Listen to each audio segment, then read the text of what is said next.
तेरे लिए थोड़ा चमका तो दिया, लेकिन आईने में देखने को डर लग रहा है। अरे बड़े अच्छे लग रहे हो भाई, बस मेरी इज्जत रख लेना और कुछ नहीं।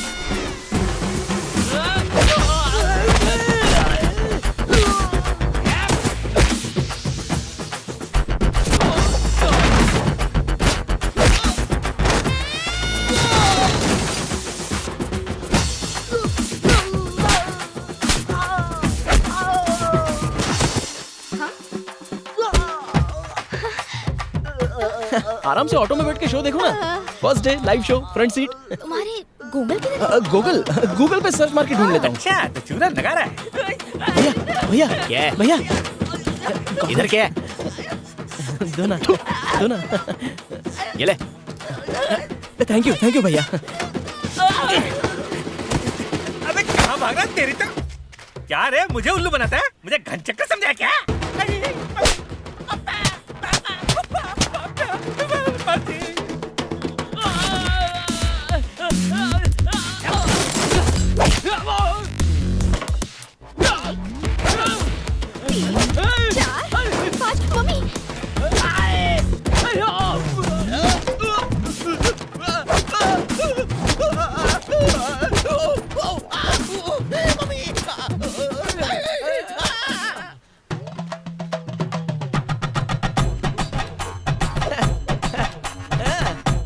ओके, एक नंबर।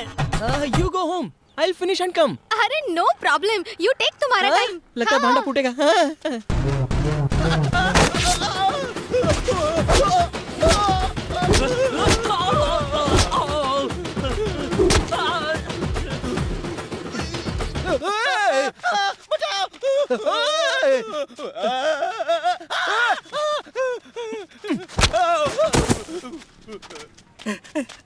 अरे तू फिर आ गया? अरे तू मारने वाला है या मार खाने वाला है? तुझे क्या लग रहा है? मार खाने वाला है। अरे बाप रे, ये तो मारने वाला है।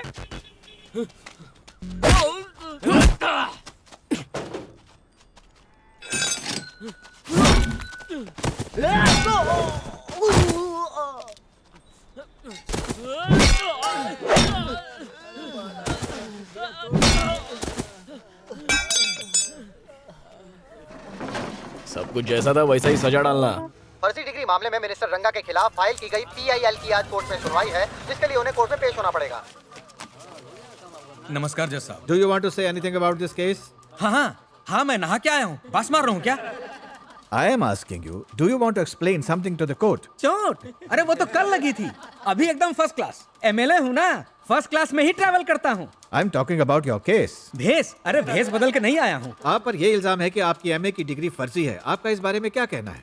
सर तभी तो मैं बच्चा था, अब तो अकल आ गई है, माफ कर दो। तुम क्या सीनियर सिटीजन हो जिसने पेंशन अकाउंट खुलवाया है? इस फ्रॉड के लिए मैं तुम्हें 3 साल की सजा सुनाता हूँ और तुम्हारी MLA की कुर्सी भी गई। क्या कुर्सी भी गई? हाँ। जय माता दी। ए शाम तक मेरी बेल हो जानी चाहिए। सर आप अपनी तरफ से कुछ कहना चाहेंगे? सर जवाब दीजिए सर। हमने सुना है कि आपकी कुर्सी चली गई, कैसा लग रहा है आपको? ये क्या बुला रहे तू? हाँ क्या बोला? क्या औलाद? क्या बोला? एजुकेशन मिनिस्टर के लुंगी उठाने वाले अभद्र व्यवहार के बाद हमें सूत्रों से जानकारी मिल रही है कि उनकी पार्टी मेंबरशिप रद्द कर दी गई है। इसका मतलब जल्द ही पोलाची डिस्ट्रिक्ट में फिर से बाई इलेक्शंस होंगे। नेताजी जिंदाबाद, नेताजी जिंदाबाद, नेताजी जिंदाबाद, नेताजी जिंदाबाद, नेताजी जिंदाबाद, नेताजी। जा नेताजी आ गए, हार पहना। भीड़ भाड़ में धक्का मुक्की होती है, मालूम नहीं है क्या? इधर भी पंगा करता है कोई, अपना आदमी है, छोड़ इसे। नेताजी आ गए हैं, काम पे लग जाओ। अरे पुलिस है या साला वॉचमैन है?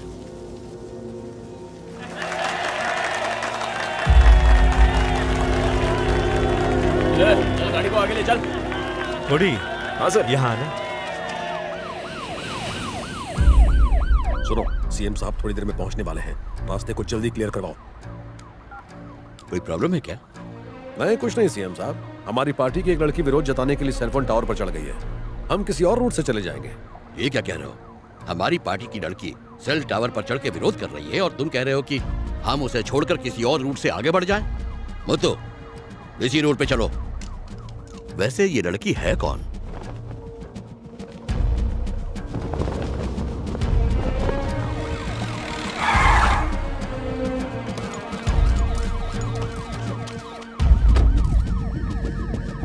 माइक यहाँ लाओ। लड़की का नाम क्या है? रुद्रा। रुद्रा, नीचे आ जाओ, हम तुम्हारी मांगों पर विचार करेंगे। मैं पार्टी का लीडर हूँ, मैं तुमसे वादा करता हूँ कि तुम्हारे साथ न्याय होगा। फौरन नीचे आ जाओ।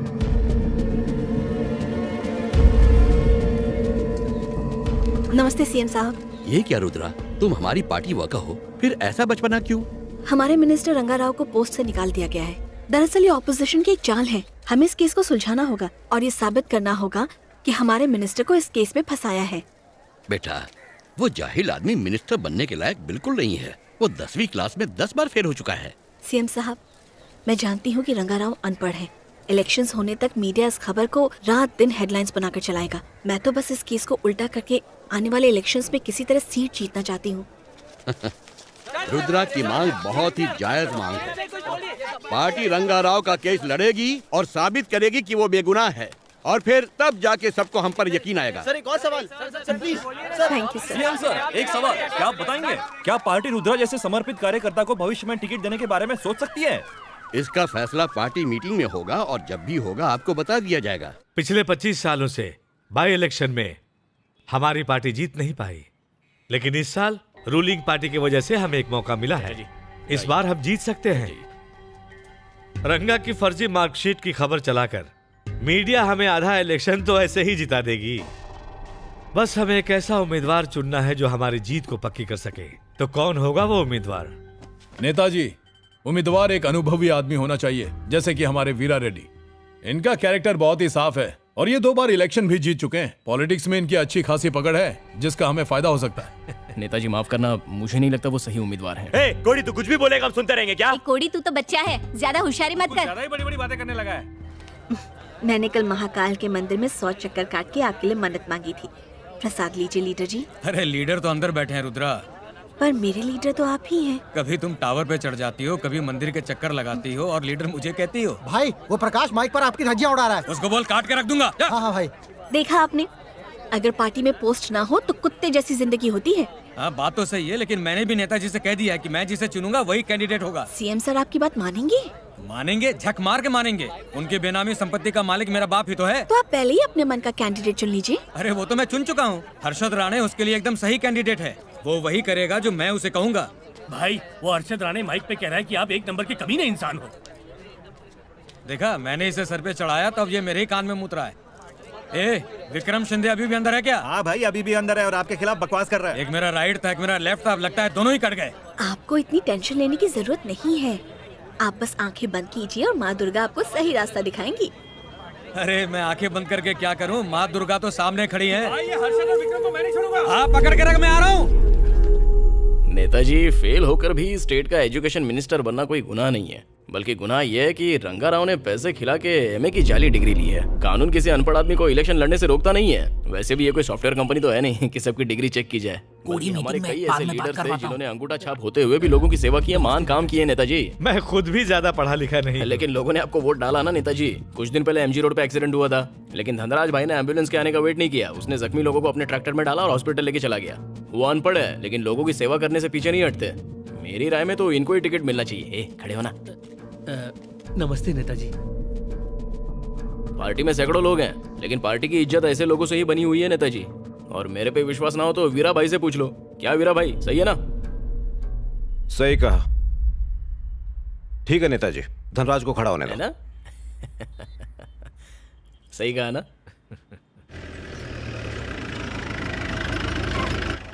पायला दो भाभी। भगत ने बोला था ना मैं मीटिंग में हूँ, तो बार बार फोन क्यों कर रही थी?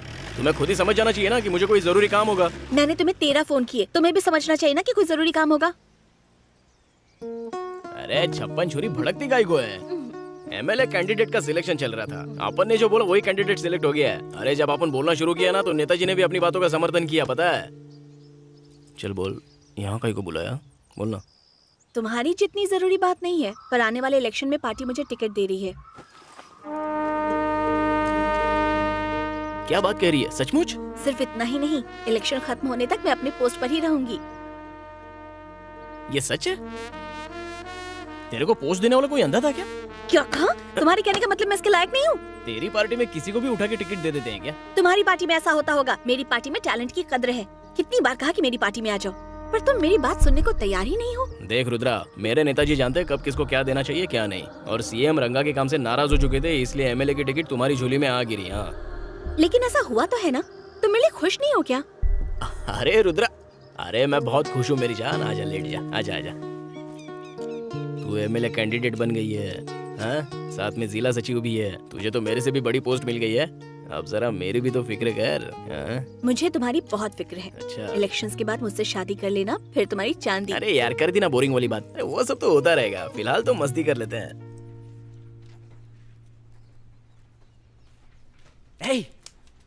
व्हाट्सएप में देख क्या आया है।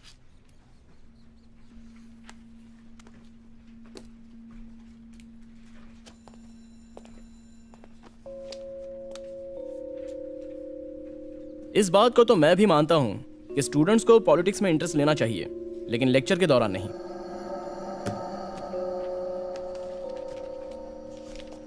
Sorry sir. थोड़ा इंटरेस्ट यहाँ पे भी ले लो।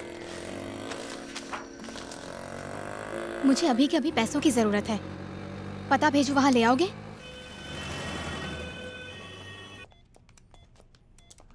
पैसे मैंने इस बच्ची के लिए मंगवाए हैं, इसका नाम है रेवती। बहुत अच्छी ड्राइंग करती है, इतनी होनहार बच्ची है, पर इसकी तकदीर में कब तक जीना लिखा है ये नहीं पता।